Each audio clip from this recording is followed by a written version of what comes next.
Hello friends, आज के इस लेक्चर का हमारा विषय है Michel Foucault theory of knowledge as operation. Operation का मतलब होता है कि किसी व्यक्ति या संस्थान के द्वारा किसी दूसरे व्यक्ति या समूह का उत्पीड़न करना, शोषण करना। आज के इस विषय में हम मिशेल फोकाल्ट की उस थ्योरी की चर्चा करेंगे जो हमें बताती है कि कैसे किसी व्यक्ति या समूह का ज्ञान किसी दूसरे व्यक्ति या समूह के उत्पीड़न या शोषण का कारण बन सकता है। तो इस विषय के ऊपर हम दो भागों में चर्चा करेंगे। पहले भाग में हम मिशेल फोकाल्ट के बारे में जानेंगे और अपने विषय के दूसरे भाग में हम चर्चा करेंगे कि कैसे नॉलेज को, कैसे ज्ञान को दूसरों के उत्पीड़न के लिए प्रयोग में लाया जाता है या दूसरों का उत्पीड़न उससे किया जाता है। आइए अब हम बात करते हैं मिशेल फोकाल्ट के बारे में। मिशेल फोकाल्ट का जन्म 15 अक्टूबर 1926 को फ्रांस के एक मध्यम उच्च वर्गीय परिवार में हुआ। इन्होंने यूनिवर्सिटी ऑफ पेरिस से फिलोसफी और साइकोलॉजी में डिग्री की। अपने जीवन काल में इन्होंने अनेकों किताबें लिखी, जिसमें मुख्यतः history of madness, order of the things और बर्थ ऑफ द क्लिनिक ये काफ़ी फेमस हुई। इनकी मुख्य फिलोसफी थी नॉलेज और पावर के बीच में संबंध को स्थापित करना और कैसे ये दोनों मिलकर किसी संस्थान के द्वारा किसी व्यक्ति और समूह के उत्पीड़न के लिए प्रयोग किए जाते हैं। 1966 से 1968 तक ये new experimental university of Paris art के हेड रहे और 1970 में इन्होंने कॉलेज दे फ्रांस ज्वाइन किया, जो वहाँ का सबसे प्रसिद्ध कॉलेज था, और 26 जून 1984 को इनकी मृत्यु हो गई। तो इस तरह से अपने जीवन काल के 58 वर्षों में इन्होंने अनेक समाज से जुड़े हुए पहलुओं का अध्ययन किया और समाज के लिए अनेकों अनेक किताबें लिखी। आइए अब हम चर्चा करते हैं कि कैसे कुछ संस्थान या समूह या व्यक्ति ज्ञान को दूसरों के उत्पीड़न के लिए प्रयोग करते हैं। ज्ञान, हम ज्ञानवान व्यक्ति उसको मानते हैं कि जिसके पास कोई विशेष तरह की नॉलेज हो, कोई विशेष तरह का ज्ञान हो। जैसे कोई डॉक्टर हो सकता है, कोई टीचर हो सकता है, किसी के पास पॉलिटिकल राजनीतिक ज्ञान हो सकता है, कोई अर्थशास्त्री हो सकता है जिसके पास अर्थशास्त्र का ज्ञान है। तो इसी तरह से अलग अलग विभागों में अलग अलग तरह के ज्ञानवान लोग हो सकते हैं और ज्ञानवान व्यक्ति को समाज में दूसरों से थोड़ा सा ऊपर का दर्जा दिया जाता है। सभी उनकी बात सुनते हैं, उनसे सलाह लेना पसंद करते हैं, उनकी बातों को मानते हैं। मिशेल फोकाल्ट ये मानते हैं कि ये जो उस व्यक्ति का ज्ञान है और उस ज्ञान से जो उसके पास पावर आती है, ये दोनों एक दूसरे के पूरक हैं। ये सिक्के के उन दो पहलुओं की तरह हैं जिनको आप अलग करके नहीं देख सकते। तो अगर एक व्यक्ति के पास ज्ञान है तो वो व्यक्ति उस ज्ञान से शक्तिशाली बन चुका है, और अगर किसी व्यक्ति के पास शक्ति है, पावर है, देन निश्चित है उस पावर का जो बेस होगा वो ज्ञान ही होगा। उदाहरण के तौर पर हम अपने चारों तरफ किसी भी एक क्षेत्र को चुन लें। मान लीजिए हम राजनीति को चुनते हैं।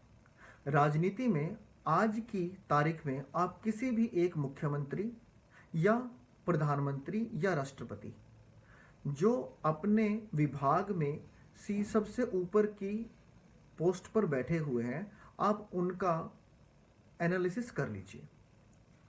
हम ये देखते हैं कि बहुत बार ऐसे होता है कि एक व्यक्ति के पास कोई पढ़ाई की नॉलेज नहीं है, परंतु वो फिर भी चीफ मिनिस्टर बन गया। इसका मतलब ये नहीं है कि उनके पास ज्ञान नहीं है। उनके पास हमारी बेसिक एजुकेशन जो है वो वाला ज्ञान भले ही ना हो, परंतु राजनीति शास्त्र का उनके पास इतना ज्ञान है कि उन्होंने राजनीति के दांव पे चलते हुए उस पोजीशन को हासिल किया। और जब एक व्यक्ति उस पोजीशन को हासिल कर लेता है तो उस पोजीशन से जुड़ी सभी शक्तियां उसके पास आ ही जाती हैं। तो जब भी हम किसी व्यक्ति को शक्तिशाली देखते हैं तो उसके पीछे कहीं ना कहीं उस व्यक्ति द्वारा अर्जित किया हुआ ज्ञान छुपा होता है। अधिकतर ऐसा देखा जाता है कि ज्ञानवान और शक्तिशाली व्यक्ति उस ज्ञान या अपनी शक्ति का प्रयोग दूसरों की मदद करने के लिए करते हैं, परंतु बहुत बार ऐसा भी देखा जाता है कि दूसरों की मदद करने के नाम पर उन व्यक्तियों का उत्पीड़न किया जाता है, उन समूहों का उत्पीड़न किया जाता है, उनका शोषण किया जाता है। तो इस शक्ति के दोनों ही पहलू हैं। एक पहलू है जहां पर ज्ञान और शक्ति का प्रयोग वास्तव में दूसरों की मदद करने के लिए किया जाए, परंतु इसका दूसरा पहलू भी है कि जहां पर कोई व्यक्ति, कोई ज्ञानवान व्यक्ति या शक्तिशाली व्यक्ति अपनी शक्तियों का दुरुपयोग करते हुए अपने साथ काम करने वाले व्यक्ति या व्यक्तियों का उत्पीड़न करने लगे, उनका शोषण करने लगे। इसके अनेकों अनेक उदाहरण आप अपने सामाजिक जीवन में देख सकते हैं। इस बात को समझने के लिए हम किसी भी संस्थान अथवा कंपनी का उदाहरण ले सकते हैं। मान लीजिए एक कंपनी में 100 लोग काम करते हैं और कंपनी के मालिक के लिए ये संभव नहीं है कि वो हर बार 100 लोगों की समस्याओं को खुद सुन सके और उन तक अपनी बात पहुंचा सके।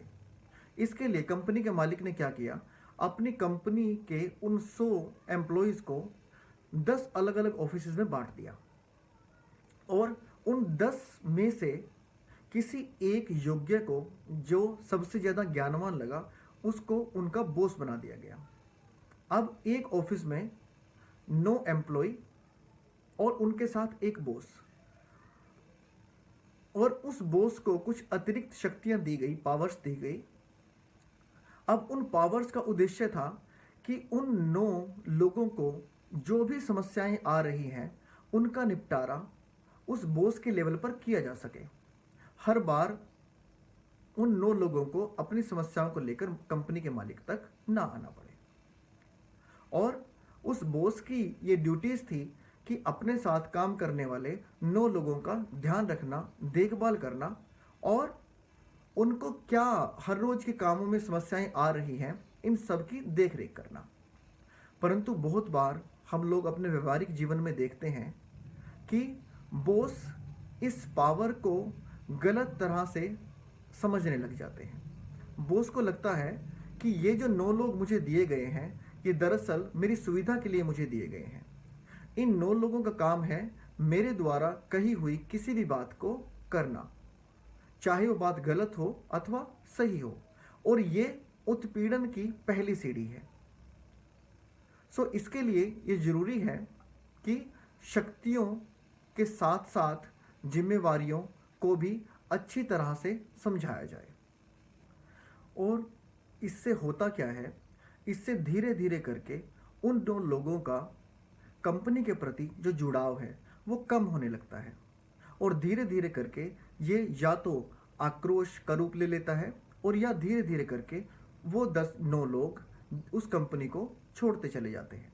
और अंत में जो लॉस होता है, जो नुकसान होता है, उस कंपनी का ही होता है, क्योंकि जो अनुभवी लोग उस कंपनी ने कुछ साल पहले अपने काम के लिए रखे थे, आज वो लोग उस कंपनी को छोड़ चुके हैं।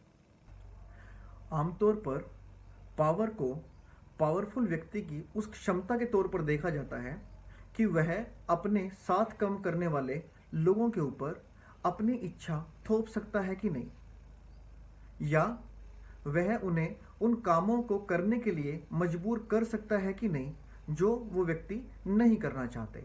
इस बात के उदाहरण आपको सरकारी और गैर सरकारी दोनों तरह के क्षेत्रों में मिल जाएंगे। कुछ अधिकारी होते हैं कि जो अपने साथ काम करने वाले दूसरे अधिकारियों को ज़्यादा विवश नहीं करते कि वो गलत काम करें।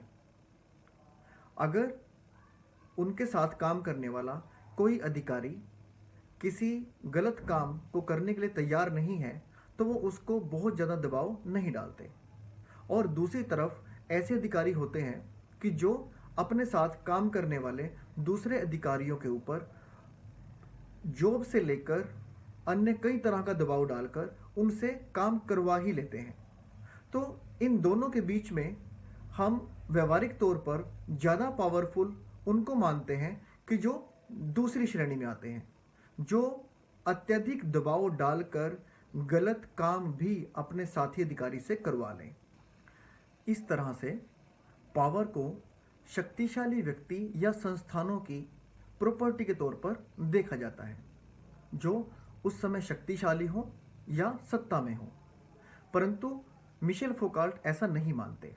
वो मानते हैं कि पावर का असली स्वरूप वह नहीं है जो किसी के द्वारा ओन किया जा सके या जो किसी की प्रॉपर्टी हो, बल्कि पावर को उस रूप में देखा जाना चाहिए जो किसी संस्थान में सभी लोग जो संस्थान में काम करते हैं उन सभी के भलाई के लिए जो प्रयोग में लाई जाए। वो सभी लोग उस व्यवस्था में काम करने वाले लोग हैं।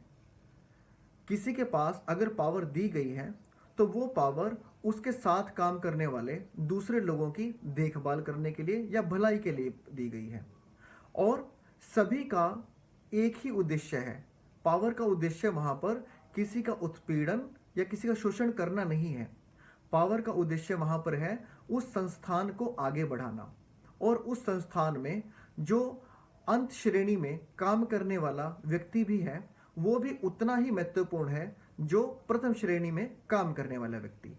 सभी को एक रोल दिया गया है, सभी की एक ड्यूटी है, और सभी के मिलजुल कर काम करने से ही उस संस्थान या उस कंपनी की तरक्की होने वाली है। सो पावर को इस रूप में देखा जाना चाहिए। तो ये था आज का विषय, knowledge as operation by Michel Foucault, कि कैसे हमारे व्यवहारिक जीवन में कुछ ज्ञानवान लोग अपनी पावर्स का गलत इस्तेमाल करते हुए दूसरे लोगों का उत्पीड़न करते हैं। आपको ये टॉपिक कैसा लगा कमेंट बॉक्स में अपनी राय जरूर दें, और अगर आप मिशेल फौकॉल्ट के बारे में और जानना चाहते हैं तो मुझे लिखें। मैं कोशिश करूँगा कि अपने अगले लेक्चर में आपके प्रश्नों का उत्तर दे सकूं।